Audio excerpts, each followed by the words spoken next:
So, good evening. We had quite an interesting weekend here. And the big question is now, uh, did the Iranian nuclear program end for good? Or is it still around, lingering around, and they're just waiting for better days? We will see if we can find an answer to this in this video. But before we're going to get into that part, I wanted to share something and explain a couple things to my viewers. If you have seen, eventually you may have looked at comments at other YouTube channels, and I usually leave a comment with 3 thumbs up. That's the easiest way, because a lot of times, I like what people do in their video. It is really no reason to leave any other comment than thumbs up and say, this is great what you're doing, keep doing what you're doing. You will get there. On the one channel, there's a young couple. She's from the United States, and the fellow is from Brazil. And he is an architect. She is a professional musician. Excuse me. And they bought a castle too, and their channel is called Oh No, Another Chateau. That is kind of neat what they did there, and they had a question and answer session last weekend.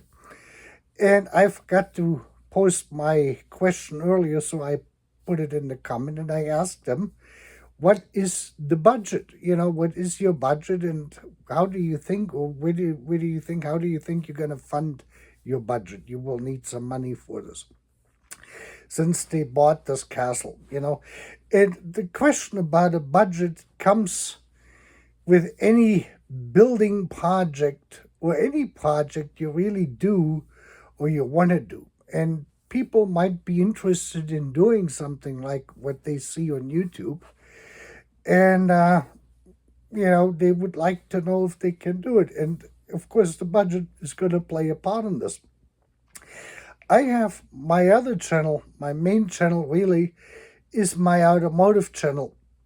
And I got 3,700 subscribers there, going slowly but surely towards 4,000. And I get, revenue from YouTube on this.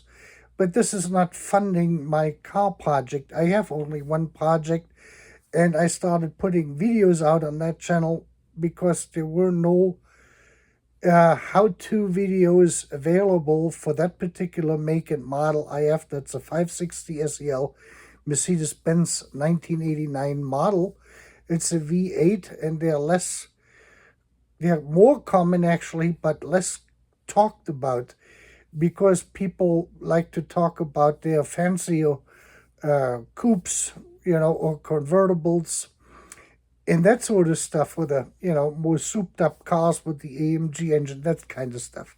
So I thought I'm going to put a video out, and I have a pretty big following. And I met some people actually that way here in the United States, one fellow here in Kansas City, and we documented all of this on my other channel. So I'm familiar on how to make money with YouTube. I could do probably more if I would include more different cars in that, and do more of this, that, and the other thing, and go to auctions, car auctions and that sort of stuff, and bring another project vehicle and so far and so on in. A lot of the other YouTube, guys in the car business or in this car segment, automotive YouTube community, they do this and they grow their channel to 50,000, 100,000, 500,000, million people over time, and they go out to these auctions and they buy these exotic cars, and they're working on them and they're showing this. Will it run again? Who knows? We will find out when we watch your video. And so they're usually using the money from the revenue from YouTube and to purchase new vehicles and the parts they need, and this, that, and the other thing, to keep the whole operation going on a bigger scale or on a smaller scale, depending how many viewers, subscribers they have. They always will tell you what the vehicle cost them, how much money they're putting in. Parts are constantly a discussion, here on my channel, on the other channel too. So we constantly talk about money. So when I posted that question, I was not thinking about anything. And I had a lady from the United Kingdom post a comment on my comment. And she said that it's impolite to ask, in the UK, it is impolite to ask the owner of a castle or chateau on their budget about money. And I almost fell backwards over. I responded the way I would respond because, this is just me. As I said, I'm in the United States. We can ask anything we want here. We have freedom of speech. This is not like, I don't think that this is impolite, especially when you start to put a channel together on YouTube where you're showing your renovation projects. Then, at the same token, ask people to subscribe to your YouTube channel because it is monetized. That means you're actively trying to raise funds for this, whatever you're doing. And you then encourage people to either sign up with Patreon or buy me a coffee or God knows what else is out there. So that indicates that you are funding something in this through social media in order to produce these videos or do the renovations and then wind up eventually with a fixed chateau, castle, a tiny house, van, whatever it might be. So this is quite interesting on how differently we are viewing these things, in different countries and with different backgrounds. And I just had to giggle about this. I watch also people who are doing the renovation stuff or they're buying houses in Bulgaria. One fellow, he bought a property, I think, with 1,000 or 2,000 square meters. So like 4 acres or 3 acres with an old house for 6,900 some odd pounds, a little bit less than 7,000 pounds sterling. And they're working on it. And that video is as interesting as the other one who has a budget now on that, oh no, not another chateau, for $100,000. And of course, the work scale is larger. And then, of course, depends whether the roof has to be remade and that sort of stuff. I found it interesting, but it is very helpful for the viewer who might be intrigued of doing something like that themselves to get a feel of what monetary requirements there actually are. That is as much of a part, at least in my opinion, in a remodeling project, the monetary aspect of it. If you're presenting this to other people, where you're showing other people of what you're doing and how you're renovating it and how you're incorporating your ideas, how you're developing ideas and that sort of stuff. That is a complete package. If you leave the monetary part out, then becomes an entertainment show. But this is not something to, actively help people to decide whether or not they should do something like this. Most of the people I've watched on YouTube who have converted vans, they will tell you, I bought a Mercedes Sprinter or a Volkswagen Vanagoon for whatever X amount of money, and I put that much money in there. So other people have an idea of what was actually involved on a monetary end on this project, besides of putting the work, the labor actually in it. That is part of everything. Now, I have shared here on my channel some of the restoration work which the city of Kamieniec-Czapkowicki did in Poland on our former castle there. And they have spent well over 4 million euros just trying to get the roof redone. And that was one of the issues Uncle Freddy didn't want to take or get involved in basically reclaiming the property because of the condition it was in. Now, that is a large castle with over 100 rooms, 150 rooms, something like this or that. This is not a small castle or chateau. That is a large castle. The interior woodwork we had calculated would come out to redo this somewhere between 30 to 50 million euros, just so that you get an idea. And we were not willing, or we didn't want to take that kind of project on, raising the funds for it, because I don't have $50 million floating around to rebuild some fairy tale castle we once owned almost 100 years ago, a little bit less, 80 years ago, until 80 years ago in Schleswig. And so, there's all different angles to this of whether you should get involved in it or not. I'm too old.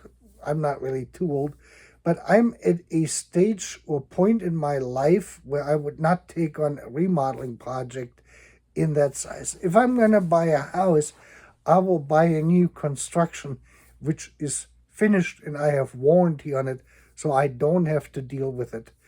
I have done plenty of renovation projects over the decades in various sizes and shapes and forms in different places. From simple things as installing air conditioning systems to building out a complete attic, with everything that comes with it. And other parts, and converting garages over to second floors, levels, and stuff like this in there. And so I had my fair share of this, of swinging hammers and running chainsaws and moving 2x4s around, and 4x8 sheets and flooring and sheetrock and God knows what else. So I'm kind of done with it. I admire it for other people when they're younger, when I did this at their age, when they're doing it. That is all I just wanted to say to this. But a remodeling channel, a channel which deals with reconstruction, remodeling, does not work without telling people on how much money this is costing you, so you people can get a feel of what this actually is for commitment and in size and scale. Then you can get something going there. Then the channel is truthful. Otherwise, it's a deception. If it is not expensive, you don't want to talk about money, then don't raise money on YouTube. It's as simple as it goes. That's my opinion. Now, let's take a look at the thing with Iran and what happened here over the weekend with the 7 B-2 bombers which left Missouri, which is about 50, 70 miles, 60 miles east of where I live. And I actually, the White Man Air Force Base, the military units there, they're actually my customer. So I have sold them electronic equipment we built here at my facility. They went over there and they used these bunker buster bombs. I thought about this first of making a video with graphs and pictures and trying to explain all of this stuff. But then again, is the pictures available, satellite images of that mountainside there in Fordow, is that the Maxstar company, Maxstar satellite operator, licensed these pictures to the news organizations which paid for them, and they're not very high resolution pictures.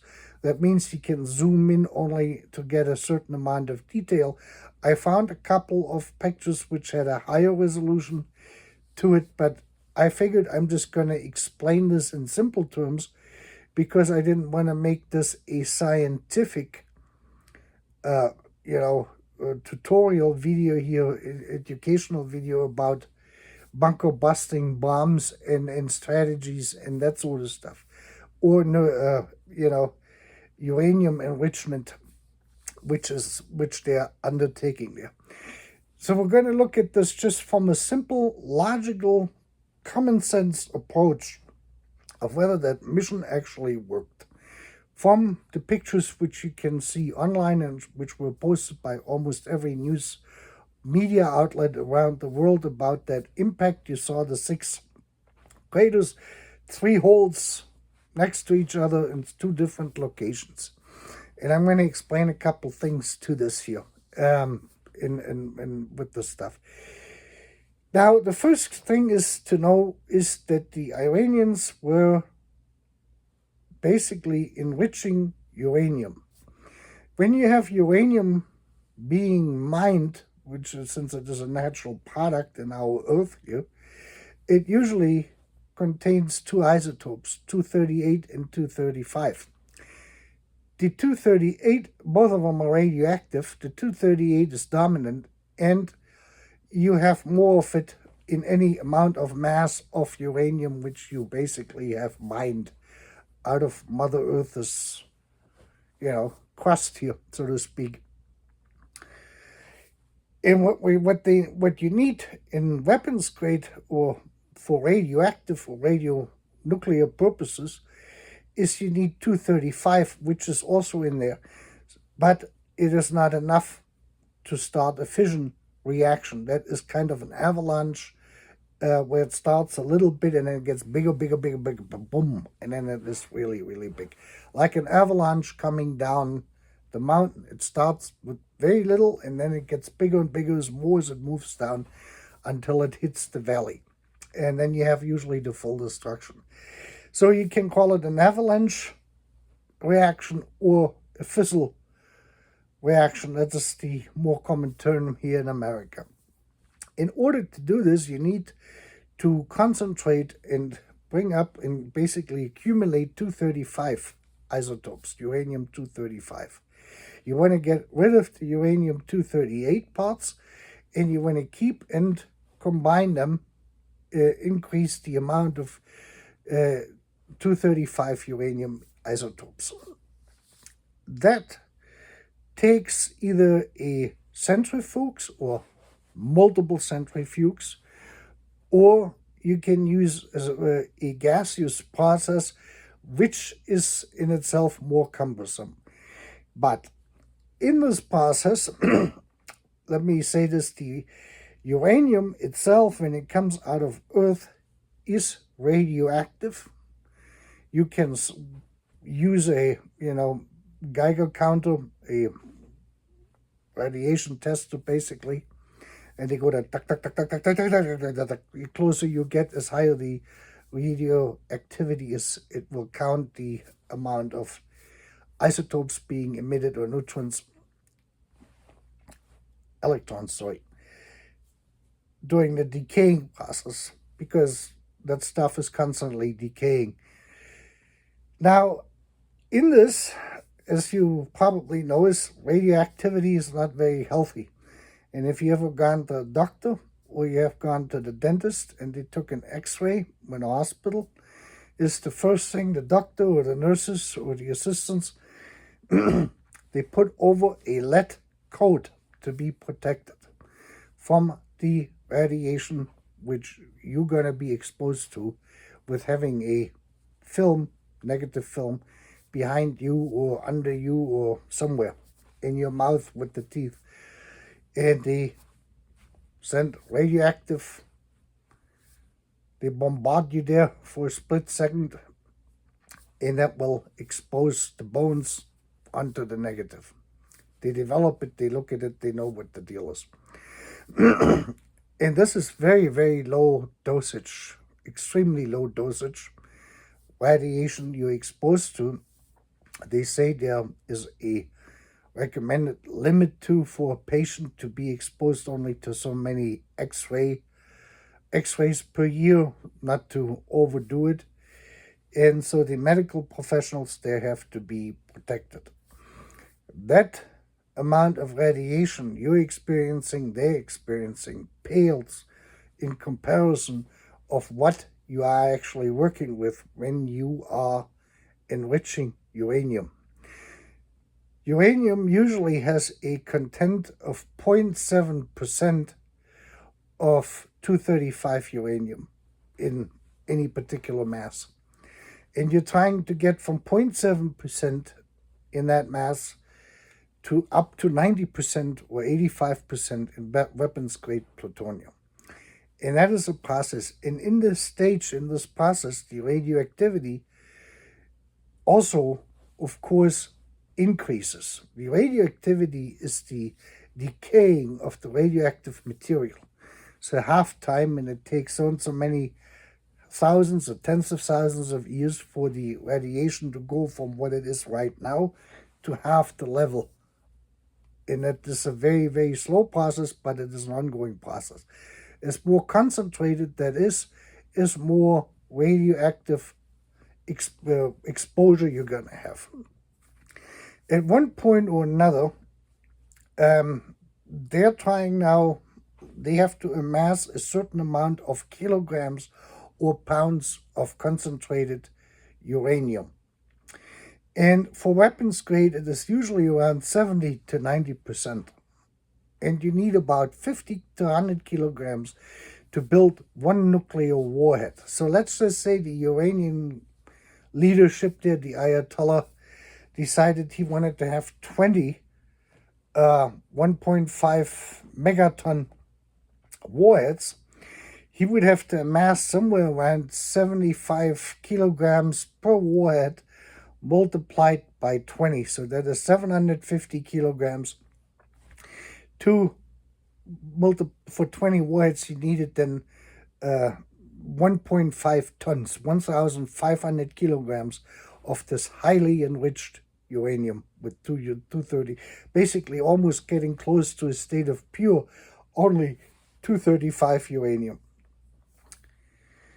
The problematic with this is that normally that mass is encapsulated in lead once it is enriched to this point and the actual warhead is built. They add a fuse, there's a wide variety of fuses available.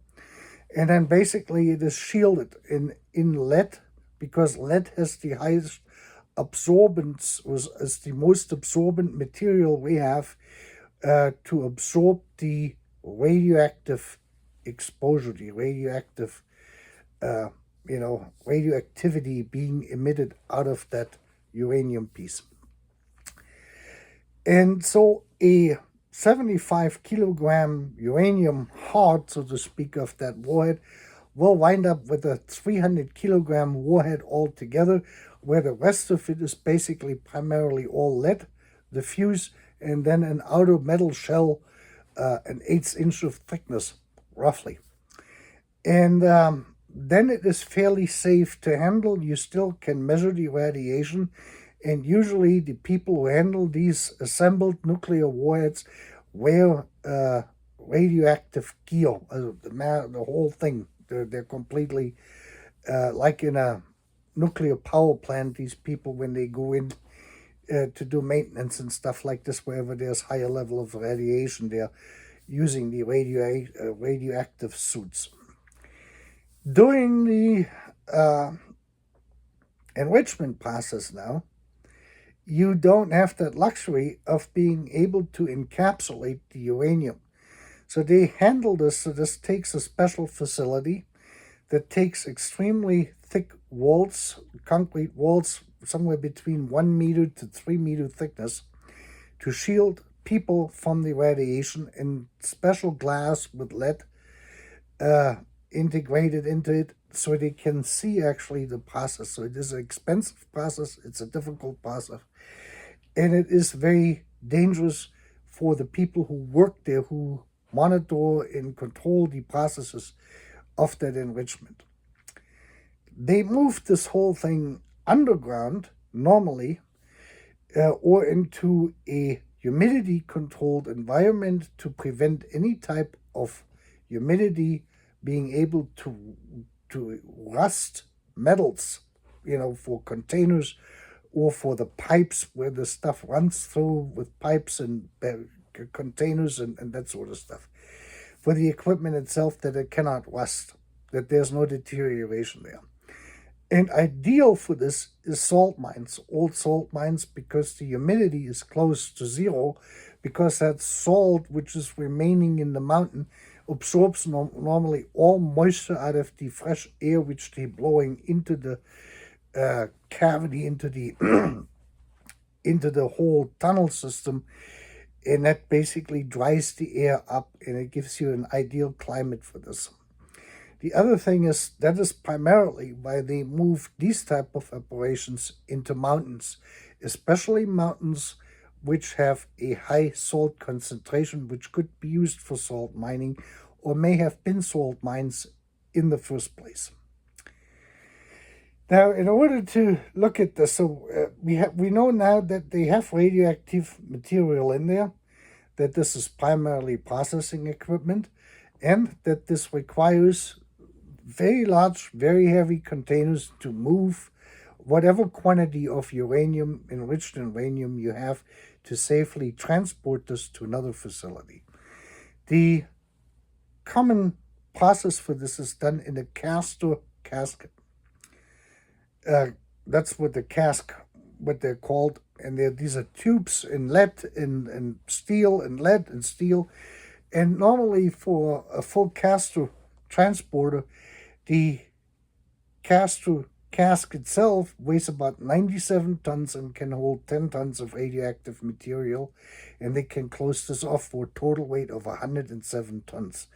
The only way you can move a large size castor casket in that size is by train, by railroad, on a railroad car. They're usually mounted on there.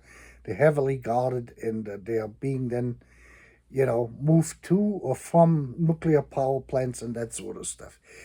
So when the news media used, I think it was today, said, we have, the Iranians had 20 or 30 18-wheelers trucks parked outside that mountain. They have 4 entrances into this, or exits. Normally what they do is they have an entrance and an exit, so they don't have to cross. It's a single lane, one-way street kind of a system. That's what most caves have, or tunnel systems in mountains and caves, is a one-way system. So you have one entry, one exit, and those were 2 separate, with 4 roads altogether, each with an entrance and one with each with an exit. That they're transporting this kind of material on an 18-wheeler, on a regular truck, is highly unlikely for the following reason. Even though they were under a lot of time pressure, I do not think that the Iranian government, these people are not that foolish, would expose the environment and their public to the risk of having one of these trucks getting involved in an accident, and then, say, like the truck falls over, and that uranium, that enriched uranium is catapulted out of the truck itself, and it lands somewhere in a neighborhood or whatever. You're going to have a pretty good sized radioactive cloud then developing out of that accident, because that uranium is not very hard. It will brittle, it will break apart, and then it will be radioactive dust everywhere. So the accident prevention there, and the exposure of people and the environment and everything else is not suitable for 18-wheelers in that enriched state. Even under the war scenario, it would have been even more dangerous with the IAF, the Israeli Air Force, having air dominance in Iran, to move this kind of stuff on a truck while they're with their F-35s in Iran, and possibly making that possible that these trucks are just literally blown up. And then you have radioactivity everywhere, and then all your uranium is gone. So they would have taken tremendous risks to move the uranium. That's for one thing. The enriched uranium they already got. They could have moved all of the centrifuges they have. I believe that they use the centrifuge system, which is more complex and more hardware intense than the Russian version, which uses the uranium type gas. I forgot exactly which one that is. But anyway, they could have moved out the centrifuges out of the mountains and left the enriched uranium there for later retrieval if something would happen. Because the more complicated thing to replace actually is the centrifuges, because there's only very few companies in the world which can build them, and they're export restricted, and this, that, and the other thing. So the bigger challenge for Iran would have been the preservation of the centrifuge itself. regardless of how much uranium they have already enriched to whatever level they have it enriched to. And I don't think that they did either one of the two. At one point or another last week, one image showed, and it would of course be helpful to have access to the complete 24-hour surveillance the United States has over Iran via satellite, to actually watch this, because then you really know what they really did and didn't do, which we don't have, because the United States military has satellites which are in stationary orbit over certain countries and areas where they can move, where they can monitor everything. And Iran is one of those countries. So as soon as the Ayatollah farts anywhere, they will know that he farted. That's how sensitive this is. And the Mossad is in there as well. So from the Mossad, we probably got the blueprints on how the actual tunnel system looked like it. So we had already an idea where what was the exact location of where these bombs needed to enter and how deep this was. But they actually, the Iranians, in anticipation, have probably shut the facility down and secured everything in there, packaged it up, made it blast proof in case that something would go in and explode in there, and then you have a blast or shock wave in there. And they closed off the entrance and exits, all four of them, with sand. They had bulldozers apparently bringing that stuff up. Some experts have said this is a result out of the explosion. Other news sources said that this was done prior to the explosion, that they had actually sealed off these entrances to it. So I don't know which one is true, but we can take a look at that too. Common sense will get us there. Now, as I said, it's the Mossad, most likely, the 99.9%, had the blueprints for this entire facility. That blueprint was then relayed here to the United States, to the experts, ordnance experts, who calculated this out on how the bunker buster bombs, the GPU 57, I think it is, had to be, what angle they had to come down, what speed, and exact entry points. And now we know that the B-50, not the 52s, the B-2s can carry two of them. Each one of them weighs 30,000 pounds, of which 7,000 pounds is the actual explosive. So you have 23,000 pounds of mass, physical mass, but no explosive capabilities. Multiplied by 7 planes is 14 of these bombs, and the United States has 20, so they had 6 left.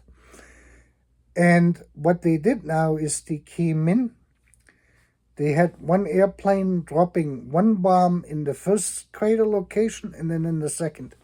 Between the two of them is about a distance of about 200 meters or so, and in the middle between the two of them, which is hardly seeable or detectable, there is an air ventilation shaft, which indicates that that is pretty much the end of the cave system. That is where the Iranians were basically pumping fresh air into this entire tunnel system, which then exited throughout all the 4 other areas. That was the deepest spot of the mountain, but because the way this whole air ventilation system works in mining operations, for instance, which are very deep, it gets very, very tricky. So I would think that the tunnel system was not deeper than 100 meters from that point on where the bombs actually hit the mountainside on that, which was already in the middle elevation of that area to begin with. Then they had the next airplane set 2 bombs, then they had the next one set 2 bombs. So we had now 3 airplanes used up their 2 bombs, 2 locations. One for one tunnel system, one for the other tunnel system, where the air duct shaft is split in the middle and supplies air to both of them. That is the end point of the tunnel system. Any explosion in there will go outwards. So whatever goes in there. And then the next 3 airplanes came in, and they set the other basically in the same holes. They're that precise, they can fill the holes again. So they had one bomb system go in, go off, and then they had a second one go in, and that did it. And the way these bombs work is with this very heavy mass of a total of 30,000 pounds. They're dropped at a very high altitude. I think 50,000, 60,000 feet altitude. And they're developing a very high speed similar to a meteoroid.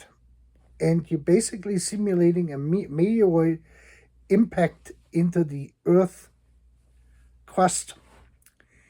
And it works exactly the same way. And so if you had a meteoroid and the same mass striking the Earth, you would have an impact probably about 60 meters in depth, something like this.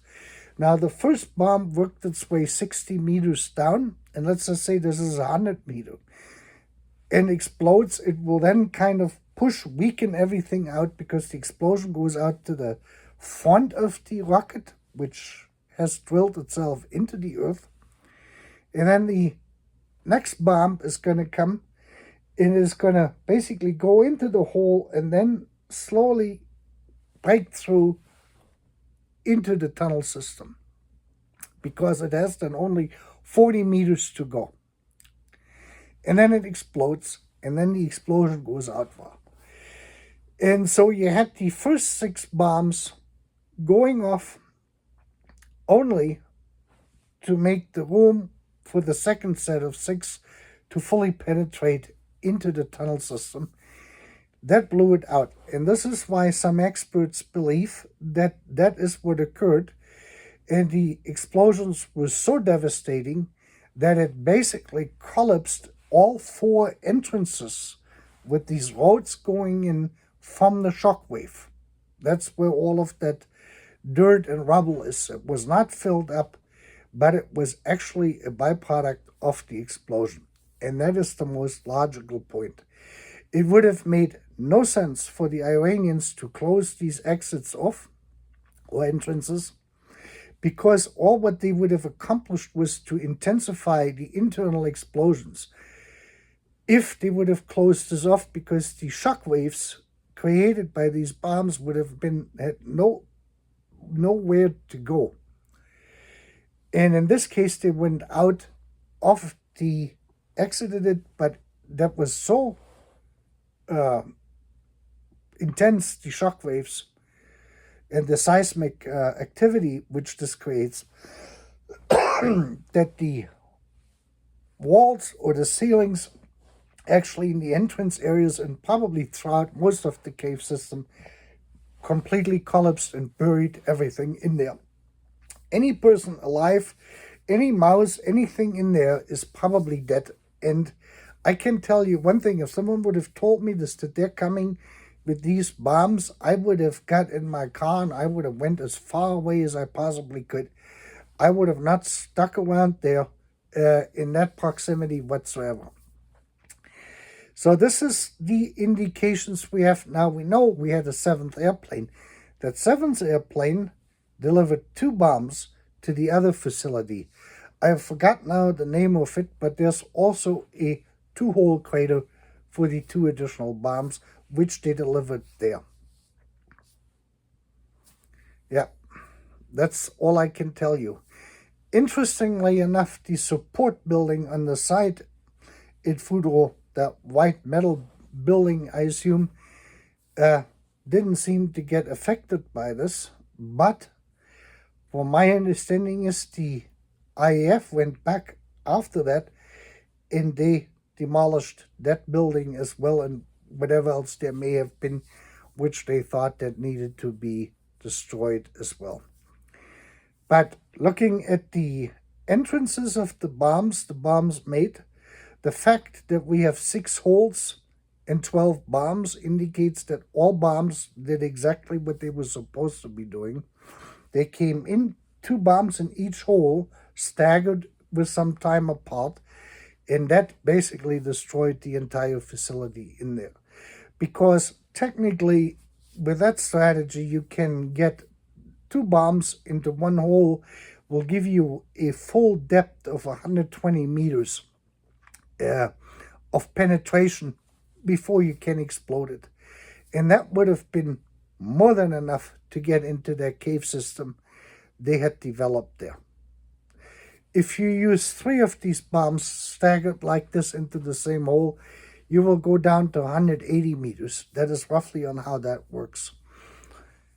And so, despite of what the news media said with the leaked pre-assessment of this from the Defense Intelligence, DIS, Defense Intelligence Services here in the United States, the report. I don't know if that report is truthful or not. I've never seen or heard of leaks out of the DIS. The DIS is a highly professional, unit of the United States military, and I don't think that there's any members of that unit who would have leaked any type of classified military information out. I think that this is, I wouldn't call it a hoax, but I would say it is a misleading of someone trying to accomplish something. But this is not coming from the Defense Intelligence Services. They may blow someone's smoke up, their eyes. I don't know. If we look at this from a logic point of view, from that report stating that the bombing basically failed to accomplish that, who would benefit from this? Who would benefit from such a statement? The Iranian people, that they feel better about themselves and their country? The Ayatollah Khamenei, that the United States was not able to succeed, and they still have their nuclear program? I don't know. This is kind of the direction this is going. Are we trying to appease someone in the Middle East? Are we trying to, repress sleeper cells here in the United States with that kind of a statement? I don't know. It's all possible. That is the business of intelligence. Finding out what is the truth and deception. Planting seeds which are not true. In the end, it doesn't matter. I have given you my take on the assessment. This is my personal opinion. I have not been briefed by any intelligence agency or whatsoever, but a little bit about ordnance knowledge and the general workings of bunker busting bombs and how they have been used. They have been around for a while now.